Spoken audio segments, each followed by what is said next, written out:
Hey Booze, hey, it is your girl, the Rising Phoenix Empath, coming at you from Maryland, and I wanted to jump on today.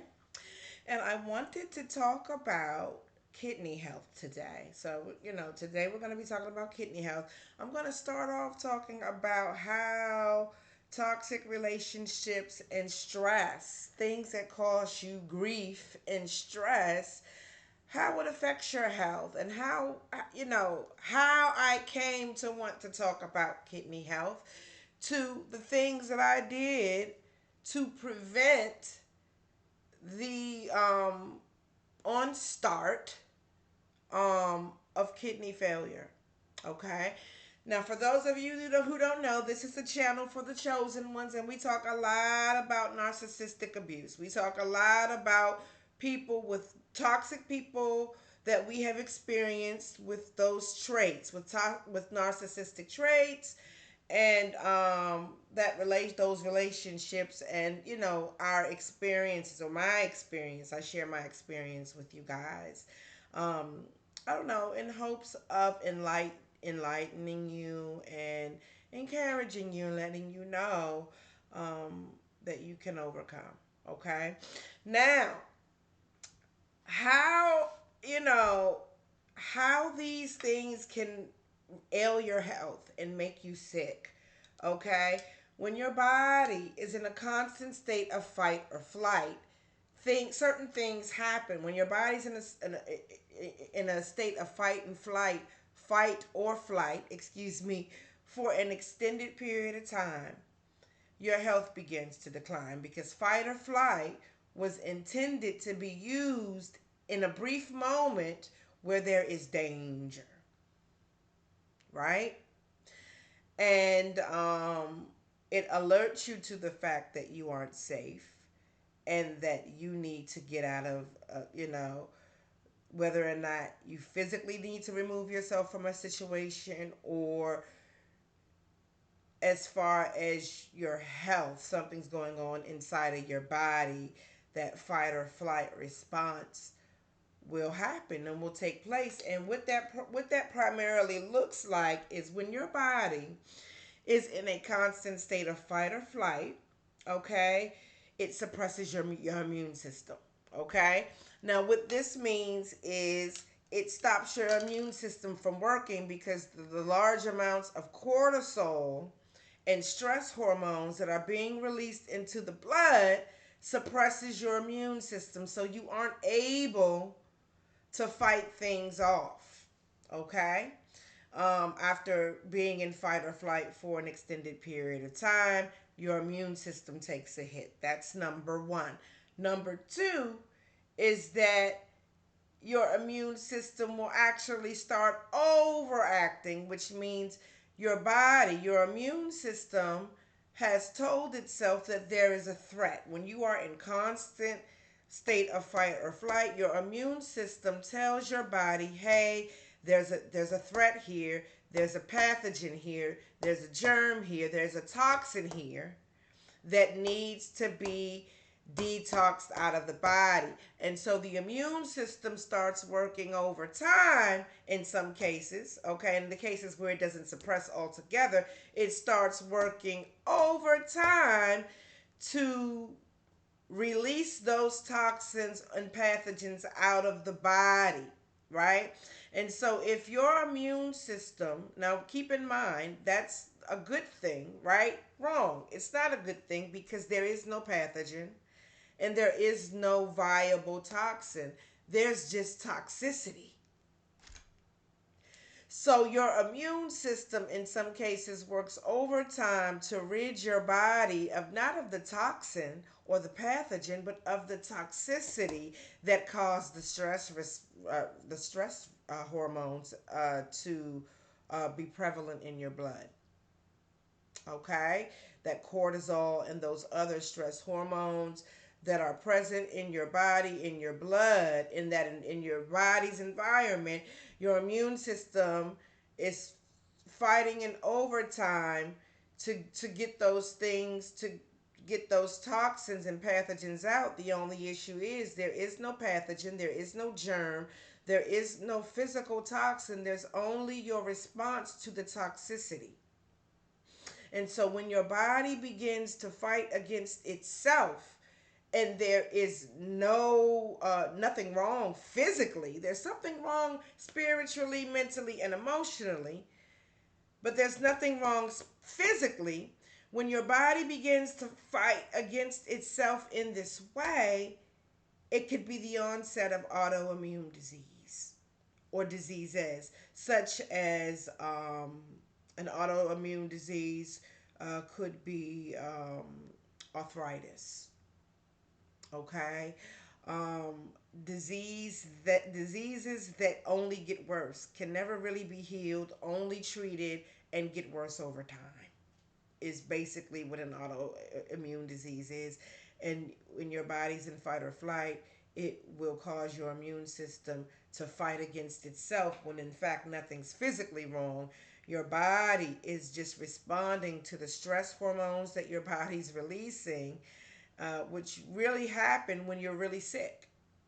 But because you're not sick, you're just stressed and you're grieving. Okay? These hormones have released, starting and initiating these processes inappropriately. Okay? That can make you really sick. Okay? Also, we also know that when you're in fight or flight, there's an extreme amount of stress. Not only are the stress hormones being released in the blood, released in your body, right? Your blood pressure goes sky high because of the stress of it all. And everybody knows, you don't have to be a doctor to know that the onset of kidney failure and kidney problems and kidney disease comes from high blood pressure.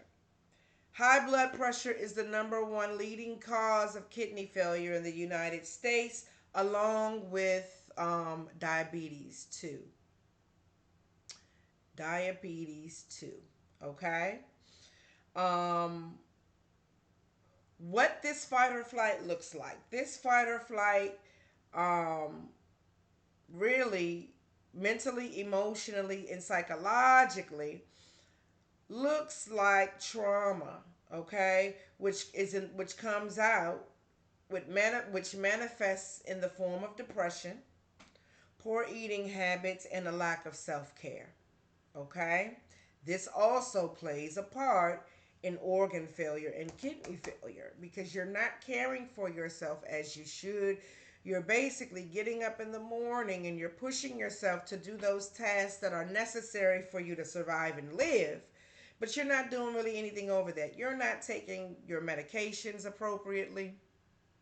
You're not eating the proper nutrients that would perpetuate a healthy kidneys, a healthy heart, healthy body overall. You're not exercising.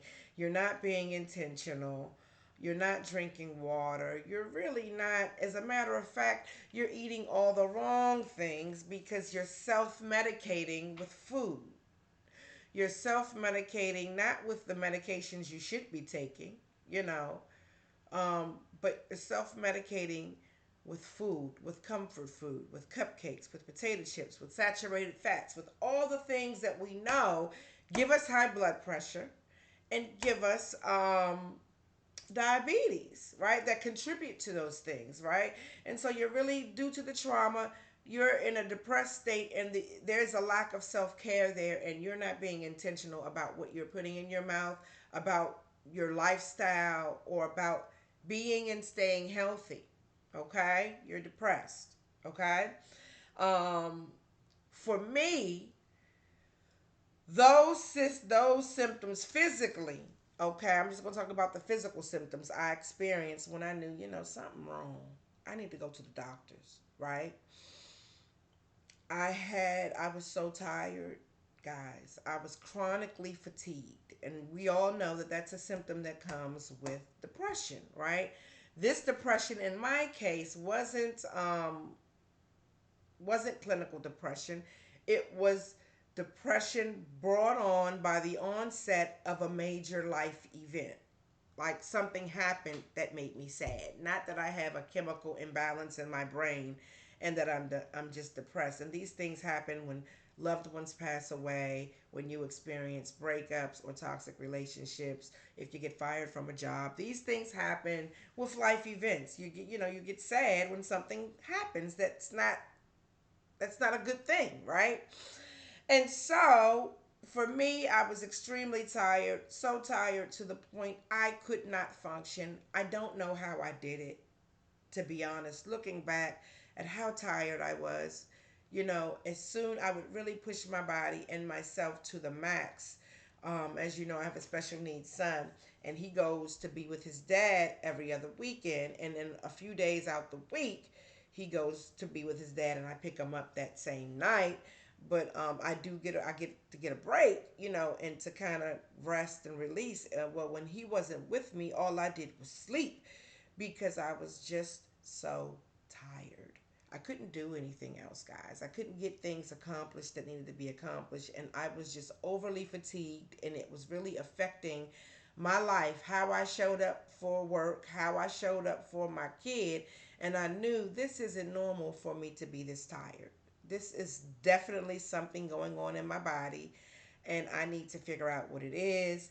Also, when I did go to the doctors, he told me that I had protein in my urine.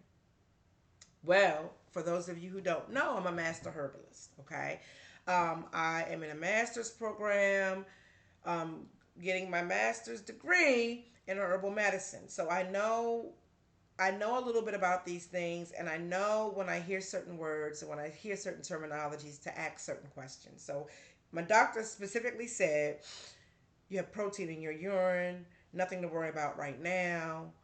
You're fine other than that.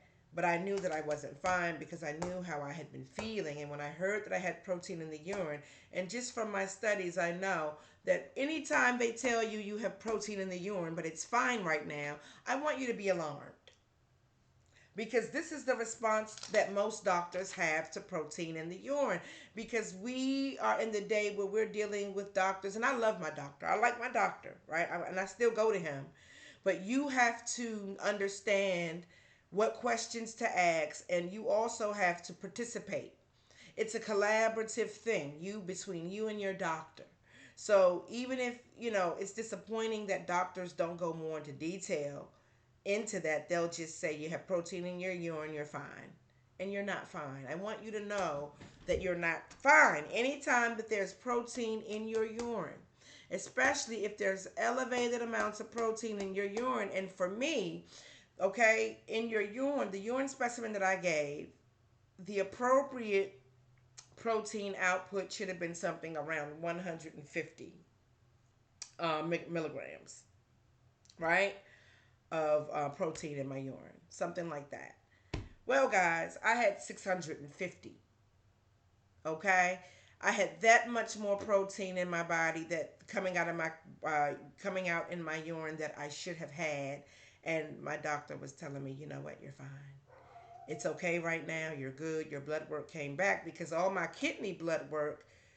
I'm fast forwarding. Let me tell you what I did. When I went to the doctors, I asked for blood work.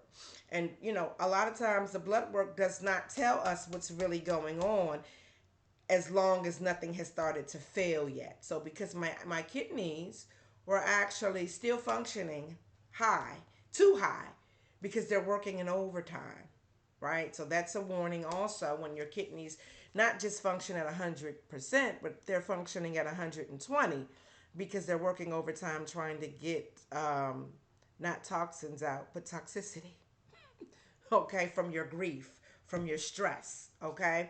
So I knew to say, I knew to ask the doctor, I don't just want a blood test, I want you to test my kidneys. Because I knew. Now, I knew this because my mother and my father had kidney failure, as I said in my last video, and they both were on dialysis for an extended period of time. They both received transplants. So I knew, and then my ankles had started doing a little bit of swelling. Not the trunks of my legs, though, but just my ankles. And I was alarmed, right? So when I went to the doctors and he ordered the normal blood work, and I said, no, I want a 24-hour, I want a 24-hour urine analysis. which really told the story of what was going on with my kidneys. So I need you guys to ask your doctors, not just for the blood test, because your kidneys can be going bad, but will still reflect on the blood test that your kidneys are healthy and functioning to full capacity. Okay? So ask for that urinalysis. Okay, and upon when I asked for my urinalysis, I found that you should have about 150.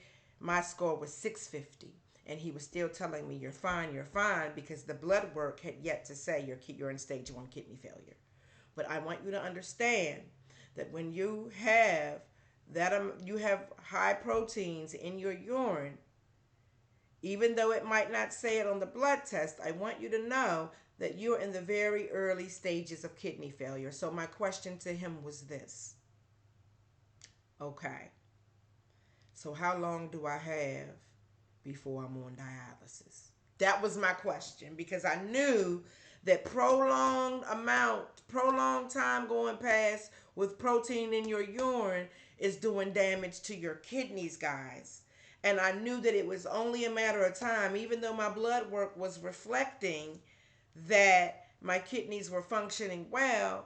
I knew that eventually I'm going to go into kidney failure if I don't do something different. So I said, how long would I have? He said, I don't know. It depends. Anywhere from 5 to 20 years. Okay. So I said, okay, what can I do? He said, lifestyle changes. And I said, okay. Um, I said, okay. And I knew what to do. We all know what to do. We eat better and make better lifestyle decisions, right? And so does baffle me that doctors aren't willing to tell you that, hey, your blood work doesn't reflect this, but you're in the very, very, very early onset stages of kidney failure, even though your blood work says your kidney's still working. Okay? So get that urinalysis, guys, and ask your doctor these questions. Ask your doctor, if I didn't do anything different and this amount of protein continues to be in my urine for an extended period of time, how long will I have before I'm on dialysis? Or will my kidneys fail in this condition? They will. They're not going to tell you that. I don't know why they don't tell you that. They're not going to tell you. You have to know what to ask. You have to know how you feel and know your body. Okay? So my symptoms were chronic fatigue, and I had a high amounts of protein in my urine, although my blood works indicated that my kidneys were fine. That urinalysis indicated my kidneys was not functioning like they should be. Okay? Today, right? I had blood work done a few days ago, a urinalysis. And, it's been 3 months. Actually, I'm sorry. No, it hasn't been 3 months. It's been several months. It's been like 6 months. A lot has happened, guys. It's been like 6 months. And I'm happy to report that the protein in my urine has gone down so significantly, guys.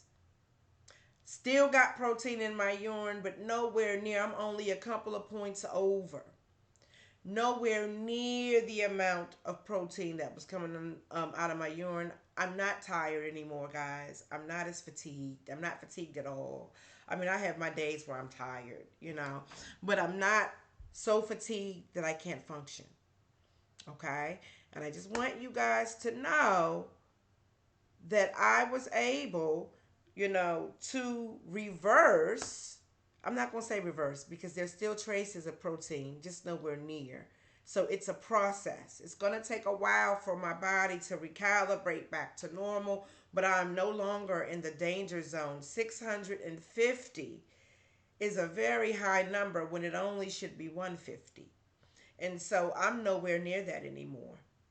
I'm nowhere near that anymore. And the things that I did, okay, there were 10 things that I implemented in my life that would help my kidneys to heal and function appropriately. And even after 6 months of time, It hasn't completely resolved because I still have protein in the urine. So what I'm saying to you is there should be no protein in your urine. And if you hear your doctor say you have protein in your urine, that should be a cause of concern for you, because today in the United States, okay, by the age of 55, by the age of 60, and he said anywhere from 5 to 20 years, and that's around the time when we start reaching retirement age. You're going to be on dialysis if this doesn't change. And today we have the highest elderly amount, the highest rate of elderlies on dialysis, particularly people, black people of color, black people. But this affects people of all walks of life. It affects us all, right? And so, we're ready to retire, and that's when we decide we're ready to live. Well, no, you have to now go to dialysis 3 times out of the week. And now you have to plan your whole life around this thing. And I don't want to see you guys, I don't want to go through that. And I don't want to see you guys go through that. And I saw my parents go through that, and it was heartbreaking, guys. And so I want you to know holistically that if you're not feeling yourself, if you're not feeling well, you can turn this thing around, because I have turned this thing around. My ankles aren't swelling anymore. Okay? I'm not tired and fatigued anymore. Okay? I even noticed changes to my complexion. My skin is bouncing back. I want you to take it very seriously being attached to stressful and toxic situations. And I'm not even just talking romantically. Anything or anybody that stresses you out to the point where you start to ail in health, you need to sever ties with that thing, because it's slowly but surely killing you. Okay? The things that I did to heal my kidneys, right? The first thing I did, I started taking CMOS. Now everybody knows Dr. Sebi CMOS. I take CMOS. I get my CMOS from a good source, what I believe, Akeem Amir, I believe his name is, and he's on YouTube too. And I get my CMOS from him, and I make my CMOS myself. I blend it, and I make it, and I take it. I take a tablespoon a day, and I don't take it every day, but I take usually a tablespoon a day in a smoothie, and I implemented this into my daily and regular routine, right? Because all of those minerals will help to replenish your organs. I started taking CMOS. The second thing I did is I started taking another, very good mineral. Actually, it's not a mineral. It's if I could compare it to anything, I would compare it to CMOS, because it has so many minerals in it. It's called Sheilajit, and that's Shilajit. Sheilajit. Okay, LA or LE. I'm not sure, but it's called Sheilajit, and it's a mineral, and I take it. And I believe that taking CMOS and taking Sheilajit gave my kidneys the nourishment, the nutrients, and the minerals that they needed to bounce back from this thing. Okay? The third thing I did is I started to make sure that I drank one juice a day. So what that means is that every day I drank a juice, sometimes two juices. But I told myself that every day I'm at least gonna drink one juice consisting of veggies and fruits. It's a whole juice, raw juice. Carrots, my go-to juice is carrots, lemon, ginger, and carrots, lemon, ginger, and apple is my go-to. Carrots, lemon, ginger, and green apple is my go-to for my juice. And it does very well if you have diabetes. Excuse me. It does very well if you have diabetes, and very well if you're having kidney issues. That's my go-to drink. My other go-to drink is cucumber, apple, pear, and ginger. That's my other go-to drink. They're so good.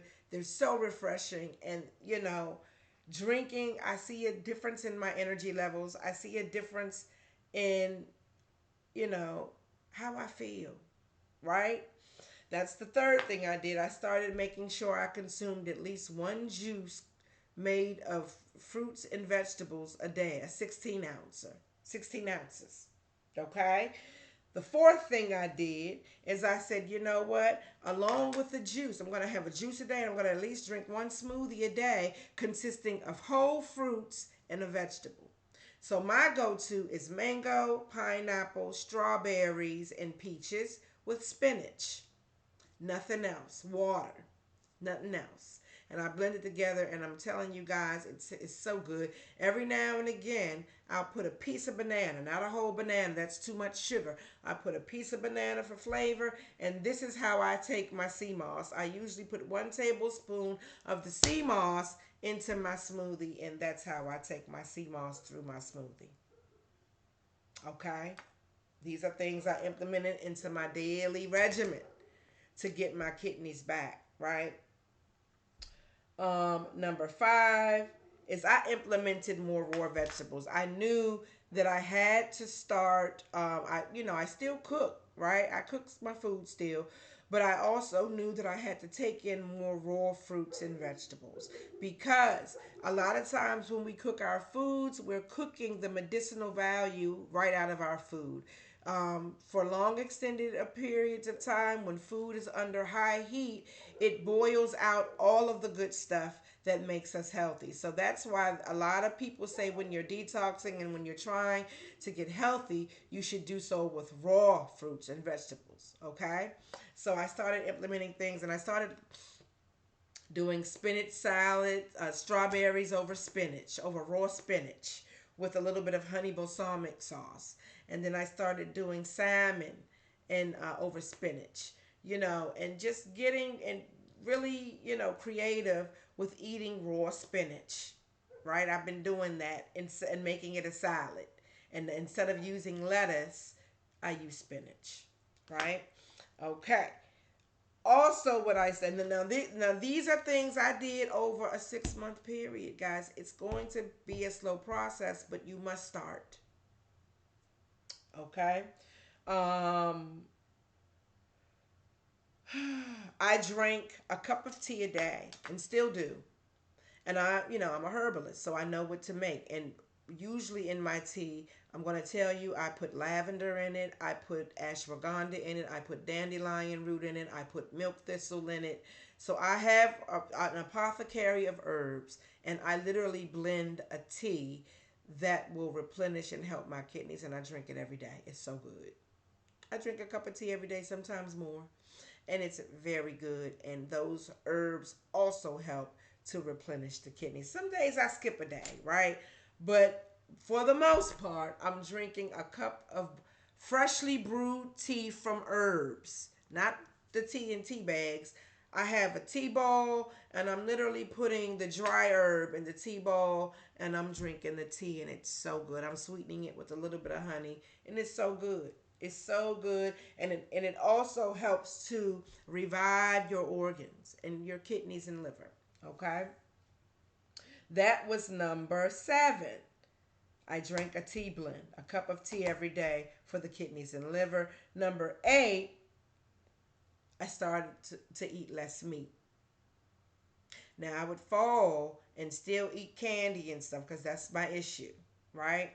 But I started eating less meat. I started to, so every time I eat, I'm not eating meat every time I eat. I might eat meat once a day, or maybe not even once a day. I might skip a couple of days of eating meat. That's just for me. And I've been eating vegan a lot too. So I'm careful about what I consume as a vegan because a lot of that food is processed, right? So, but I'm not eating meat. I'm not eating. No, let me take that back. I'm not eating meat all the time because I love chicken. I still love chicken. Hmm. But I'm not eating it every day. I'm not eating it every day. So I have decreased the amount of protein, the amount of meat that I eat. Okay, that's a big thing. That's number eight. Number nine, I made sure that I consumed at least 32 ounces. This is at the least. 32 ounces of water a day, but not just any water, guys. I invested in my health. I invested in myself. And I do still buy regular spring water, but I only buy alkaline water. My water of choice is Fiji. I love Fiji. It's so good. I drink 32 ounces of Fiji a day or more. And it's alkaline because I'm trying to create an alkaline environment within my body. Okay? Now, I haven't always been consistent with all of these things every day, but for the most part these are things that I have done that I know have helped my kidney health. Okay? Um I go back to the doctors on Monday and I'll give you an update from that. But I consume 32 ounces of alkaline water. It's more expensive, but guys, we need to start paying more for what we put in our bodies and less for what we put on our bodies. Because I don't know about you, but I want to be healthy and I want to be 60 and 65 years old and still the picture of health. And I want that for you too. Okay? So, number 10, the last thing that I did, it's last, but it's sure not least. Okay? I should have put it on as number one, is I prayed and I meditated and I visualized healing for myself. These things seem like such small things to do, and they are. It's hard because I know when you've eaten a certain way for a long period of time, it's hard to have the discipline to do right. But when you know you're on a clock, when you know that your health is ailing, when you know what the consequences are of failing kidneys, it's a small, small thing to do. And I feel so much better. I'm not as tired and lethargic as I was. Like, I was literally lethargic, right? And it will really make you feel like you're dying. Like, am I dying? Like, this isn't normal. And it's not. And I want to challenge you guys today to one, disconnect from anything that will give you this amount of grief and stress. I don't care who or what it is. Disconnect from it. No contact. And two, I want you to get in the mindset because the baby, I come from baby boomers. My parents were in the baby boomer cohort. And so they believed everything their doctors said. They didn't research. They didn't do this research. They just did and complied with everything their doctors said, which is, I think, is a good thing. But I also believe that the doctor and patient relationship should be collaborative because nobody knows your body better than you. So you have to get you a doctor that's going to listen to your concerns and take them into consideration so this can be a collaborative effort to keep you healthy. And I want you to participate in this with your doctor. Ask questions. When you hear that you have high amounts of protein or any protein at all in your urine, ask your doctor, if I went 5 more years, 10 more years with this protein being present in my urine, what will happen to me? How long will it take for me to be on dialysis? Ask these questions and they'll answer you at that point, but I believe they're trained to heal the symptom and not the root cause. And so if you don't acknowledge that the root cause would heal you and prevent you from coming to see me as much, right? Which I do feel is an integrity issue in our medical system. But it's up to us to ask the right questions, to ask questions at all, and to participate in your healing. Participate with your doctor, collaborate with your doctor, and know your body. Eat better and make better decisions and be intentional. If you're drinking a lot, stop it. It's as simple as that. Replace the drink with water because eventually your liver is going to fail. Eventually your kidneys are going to fail. So just stop it. We have to stop the bad habits and just start the better ones. Again, those 10 things. I took CMOS, number one. Number two, I took Sheilajit. Number three, I started drinking a 16-ounce vegetable fruit juice a day that I juiced myself every day. That's number three.